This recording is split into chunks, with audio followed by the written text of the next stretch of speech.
Welcome back to Clash of Cultures. This should be a fun one. What we're going to do today is we're going to rank all of the champions in the college football playoff era. So 9 teams, 9 years. So if you go back and you think about all the champions, all the teams that have won the college football playoff national championship, we're going to rank those winners. Now, I have no idea what Steven's list looks like. He has no idea what my list looks like. So this should be fun. But before we get into these rankings, again, like always, if you've made it this far in the video, please press the like and subscribe button if you like this content, especially if you like this. Obviously, this is different than what we've been doing over weeks past. Now, again, we've done a couple videos like this. If you like these types of videos, please let us know. If you want us to go back to just previewing college football teams, please let us know. Let us know how we can best serve you. But with that being said, Steven, let's get into your number 9 team. Alrighty, my number 9 team. Let me pull it up on my screen. Actually, let me see, just that way you guys have a visual of it. My number 9 team is going to be the 2017 Alabama Crimson Tide. Okay. So it's kind of hard. It's hard to have an explanation why you rank teams. I mean, obviously, all of these teams won a national championship. So as we get to the higher ranks, I have a little bit more of explanation on why I put them that high compared to national championship caliber teams. So kind of before we get into it, though, let me just explain. A team being at number 1 compared to a team being at number 9, there's no diminish to that team at number 9. At the end of the day, we're comparing teams from different eras, from different seasons. So it's always going to be hard to do. But at the end of the day, that's the title of this video. That's what we're doing. That's the context of this video. So that's how we're going to do it. But I would say the reason why I have them at number 9 is because I think they were the worst Alabama team as far as the college football playoff era goes. And I think when you look at their wins, and, they lost to Auburn. Obviously, their wins, they had a couple of close wins as well to teams I don't think the game should have been close against. The Mississippi State game, when you're talking about a national championship contender, it shouldn't have been a 7-point game. When you're talking about the Auburn game, I don't think should have been a 12. Obviously, they're ranked number 6, but I don't think Auburn was that good. And then you look at the Texas A&M game, the 8-point win, and then you win in overtime. You bench Tua, bring in Jalen Hurts. Or I'm sorry, the other way around. Bench Jalen Hurts, bring in Tua, throw a touchdown to win the game. But I have them at number 9. Again, no knock to Alabama. They're a great football team. There was a great team. They won the championship. They're the best team that year. But I have them at number 9. Who's your number 9? It's funny because I have them at number 9 as well. Oh, okay. And my reasoning being, right, not only the close games, not only the close national championship, but this team did not win its division. That Auburn game knocked them out of contention for the division for the SEC West that year, if you guys remember. Now, obviously, they were able to get into the playoff, beat number 1 Clemson that year, and then beat Georgia in overtime. Like Steven mentioned already, the gutsy call by Nick Saban, I think, to bench Jalen Hurts at halftime, bring in Tua throws the great touchdown down the left hash to Devontae Smith to win the game. Again, like Steven said, no knock to them as a champion, but if I had to rank them against the other teams, I have to put them at number 9. Who is your number 8? My number 8 is the 2015 Alabama Crimson Tide. Again, do you have it up? Yeah, okay. I do. Now this was a good team. This was, if you remember, the Derrick Henry just ran the ball every play. This is when Derrick Henry was getting the ball 40, 50 times a game. And that's why, obviously, we mentioned you see the loss to Ole Miss. But this was the reason I have them at number 8 is this was just such a one-dimensional team. Now, obviously, Derrick Henry was able to just carry them to a national championship. But this was such a one-dimensional team. That's why I have them at number 8. I don't know where you... So Alabama fans might wring our necks. Yeah, I mean, sure. we're 4 to 5 minutes into the video. My number 8 is not the 2015 Alabama team. Oh, it's the 2020 Alabama team. So my goodness. Let me explain why I have them at this. That's crazy. At number 8. Well, no, let me explain why. So the reason why I have that number 8, they were a really good team, but we have to put it into context. This was the COVID year. So I think that's why I knocked them a bit, is because a lot of teams didn't play as many games as them. Some teams only played, 5 games, 6 games. Some teams played, 12 games, whatever. But I think when you're ranking the 9 best teams of the last 9 years, I think their other teams have a better body of work in different circumstances. So that's why I'm saying that. Obviously, you have 2 blowout wins in the playoff, but at the end of the day, there's been multiple teams who have blowout wins in the playoffs that didn't have to deal with the circumstances that were overshadowed by COVID. So that's why I have them at number 8. Okay. I mean, obviously that's your list. Okay. I don't have them. I have them up my list. Okay. My number 7 was the 2014 Ohio State team. So let me pull that one up. So Ohio State 2014, I think this was kind of a weird one for me. Obviously, this was the first year of the playoff. So it was kind of tricky to do. As you guys can see, they didn't have a super tough schedule compared to some of these other teams, and I think that's why I have them at number 7. I didn't bump them too far back though, because they did beat Alabama. They did beat Oregon, who had just beaten the powerhouse of the Florida State team, which I hated. But I have Ohio State at number 7. Obviously, they had Zeke, they had Cardale Jones, they had JT Barrett. JT Barrett went down. Cardale Jones filled right in, had no problems winning in the playoffs. So this is where I had him. I had him number 7. It's funny because at number 7, that's where I had the 2016 Clemson Tigers. If you guys remember, this was and you guys, the win against Alabama, and this was the second time they beat Alabama. I'm sorry, this was the first one. The first time. Yeah, we'll talk about the second one. But they had 8 games decided by single digits as you kind of look at this. Right. Obviously, very gutsy team. Were able to pull it off. They did have a loss to Pitt as well. So that's why I had this team at number 7. Okay. So who's your number 6?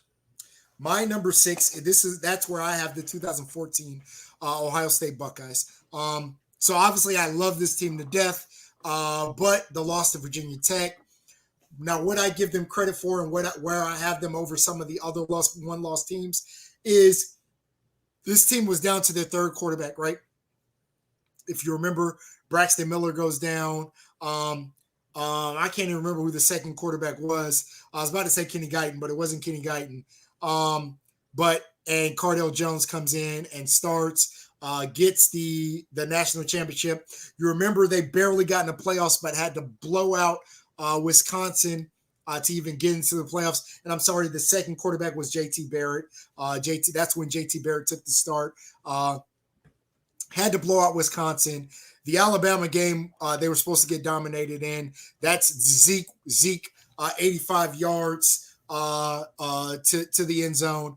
When you look at the talent on that team, probably player for player, this is one of the most talented teams. This is with Bosa, Zeke. We can talk about some of the players on that team, but very talented team. But I do knock them for the loss against Virginia Tech and some of the close games. But I think they were able to put it together late in the end of the season. So I have them at number 6. My number 6, this is where I have the Deshaun Watson Clemson Tigers. So you had them at 7, I believe. I have them at 6. The reason why I had them a spot higher than you, though, I gave them a lot of credit for beating Lamar Jackson. You got to remember, he was the Heisman winner that game. In that season, he was their everything. You obviously beat Florida State. You beat Ohio State 31-0.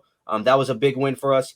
And also, the reason why I gave them a lot of credit is because I think a lot of people don't realize how good that Alabama team was. I think I could be mistaken, but I think it was either them. Well, at that point, actually, I know I'm not mistaken. At that point, that was the best defense statistically in college football history. Georgia might have surpassed it because this is obviously in 2016, but I think they were only giving up like 10.2 points a game that year. I think they had as many touchdowns on defense as they gave up during the year. Some crazy stat like that. So that's why I gave them the nod over the other 3 teams. So I had them there, and it was the revenge tour. They had previously lost the year before in Phoenix, and they went to in Tampa and kind of got that revenge. But nonetheless, my number 5, this is where I had the 2021 Georgia Bulldogs. So not this year, but the year before. This was a really stacked team, obviously. They beat Clemson, they beat Arkansas, Auburn, Kentucky. They lost to Alabama, and they beat Michigan, and they beat Alabama again in the rematch. So again, you're kind of splitting hairs when you get to this point. I think this is where the threshold kind of hit for me when it came to like splitting hairs. But I do have them at number 5.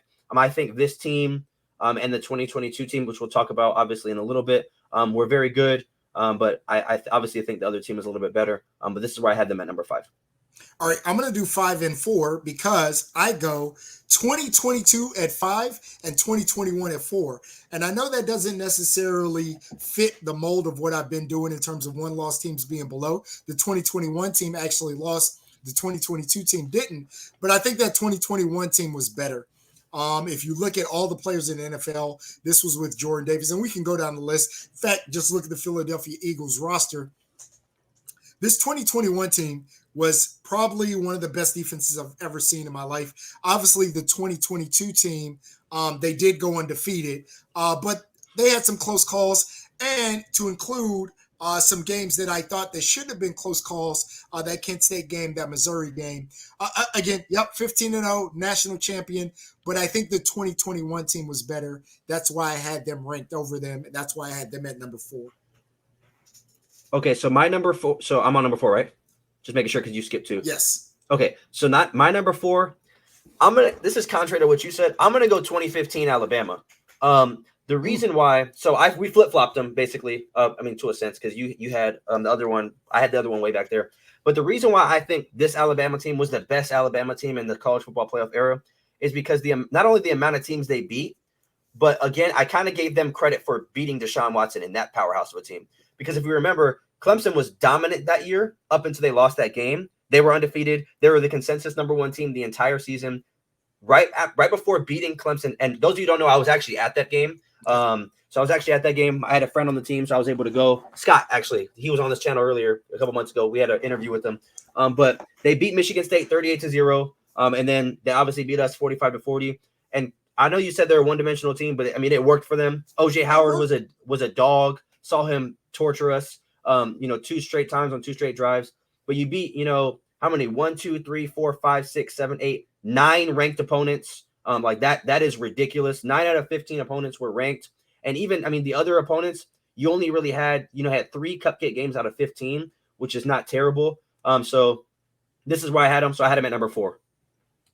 Okay, at my number 3, this is where I have the 2018 Clemson Tigers. That's the Trevor Lawrence freshman year.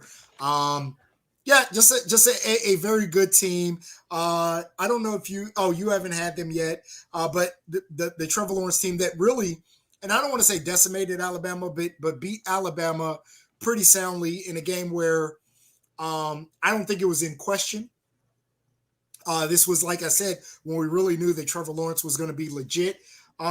This is where I have that team.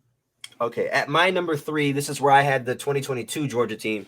The reason why I had them at number 3 above the 2021 is, for one, a lot of people didn't think they were going to be this good, and I'm going to go away with what you said. They did go undefeated at the end of the day. They did. Yeah, so that's why I had them higher. A lot of these teams did go undefeated, though, so it's not like, that's the end-all, be-all. But when I just look at, who they beat Ohio State with, C.J. Stroud. You blow TCU out the water. You beat LSU, who was a good team. You beat Tennessee, who was rolling at that point. You beat Oregon, and you beat them soundly, and Oregon looked good the rest of the season. So I think I gave them a lot of credit for the Oregon win, the Tennessee win, as well as the 2 wins in the playoffs. And again, besides a couple of slip-ups they had, they looked dominant throughout the season. They were the consensus number 1 team throughout the year. And again, this is coming off of a national championship. So they kind of lived up to that expectation. And that's really the first year that actually happened where a team not only – that was the first time it went back-to-back, I think, in the college football playoff era. I'm almost positive. Has to be. And then not only – there's been teams that win a championship and then go back, like the Clemson and Alabamas. But then to actually get the job done, sign, seal, and deliver it, that's another story. So that's why I have them at number 3. I'll go to my number 2. My number 2 is where I had the 2018 Clemson Tigers. Now let me say something first. This was very hard to me.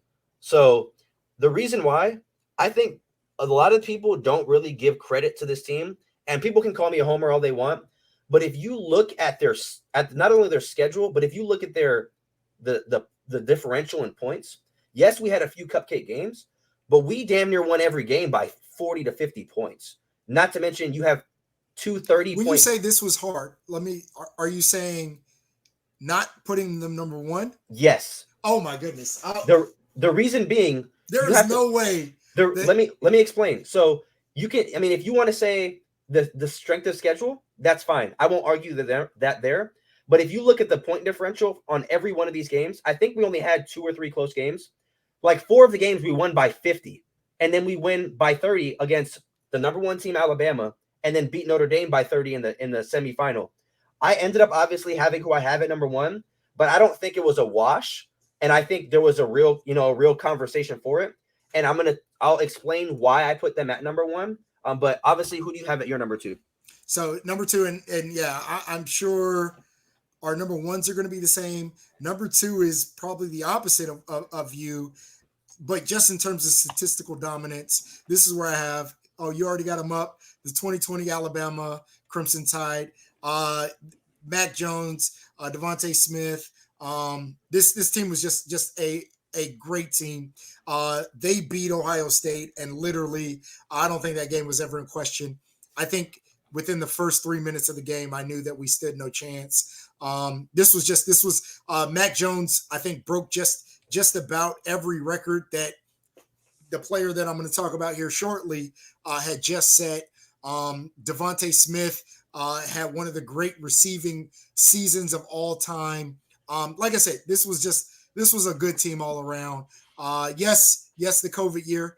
Yes, I think for a while they only played SEC teams, but I actually give them credit for that because SEC teams were very good, right? They didn't get the normal, typical Alabama. I'm gonna schedule this school of the blind. They had to play SEC teams for their entire regular season, so that's why I have them at number 2. Alrighty, so obviously, as you guys can tell, we have LSU at number 1. They beat 1, 2, 3, 4, 5, 6, 7 top 10 teams. So again, obviously my dad has them at number 1. I have them at number 1 as well. And I would say my kind of deal breaker, for me at least, was yes, they had all those top wins, but they ended up beating the team that I have at number 2. And it may have not have been the same team exactly constructed, but it was led by the same quarterback and the same running back and the majority of the defensive line and offensive line as well. So obviously the head coach, but when you look at this team, obviously they had a lot of close wins, but they played against really good opponents. So just by looking at it, it's kind of crazy. I think it's surprising to me that, I mean, if you look at their top 10 wins, they beat Texas by a touchdown. They beat Florida by 2 touchdowns, Auburn by 3, Alabama by 5, Georgia by 17. As they got towards the end of the year, they kind of just started like butchering people. But I mean, and again, they played 7 or 8 top 10 teams. So I think rightfully so, they're the number 1 team. But again, like I said, I thought it was hard.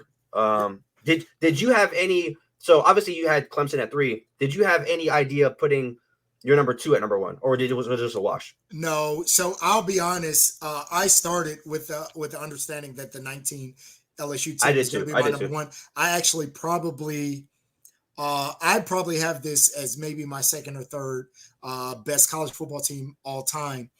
So in the college football, this was just such a special season.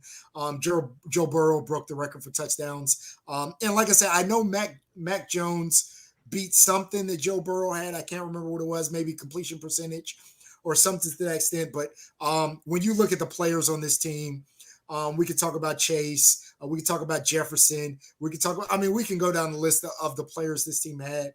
And the fact that it all seemed to come together for LSU this one season. And I'm not trying to knock LSU's trajectory in other seasons, but I don't know how many other times they made the playoffs off the top of my head. As we talk about these Clemson teams, Clemson is a repeat offender. They're there every year, dang near. Alabama's there dang near every year. Georgia is now starting to become a mainstay. We can talk about the Ohio State team that's been a mainstay, and that really makes up. And again, Ohio State only has 1 championship, but those 3 teams kind of make up the mainstays. This LSU team was like a flash in the pan, a once-in-a-lifetime type. It all just came together, the right season, the right time, the right players, really. And obviously, I don't think Coach Orgeron is a great head coach, but it all just seemed to work in 2019 for this team. And this was just a special season. And that was just a special team. So, yeah, I had everything else was a fight. I went back and forth.